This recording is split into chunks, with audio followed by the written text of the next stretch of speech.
How to buy crypto on Binance. Follow this guide. To get started, open the Binance app on your phone and make sure you are already signed into your account. Once you're in, head to the bottom right of the screen and tap on Assets. From there, select Add Funds button. Now look at the top right corner and tap on the currency symbol.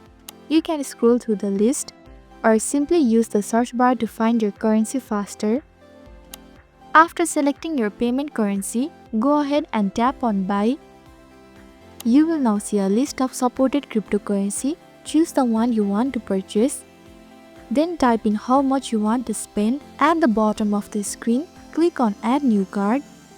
Now just enter your card details and any other required info. Once everything looks good, hit confirm. Your transaction will be processed and the crypto will appear in your wallet. That's all. This is how to buy crypto on Binance.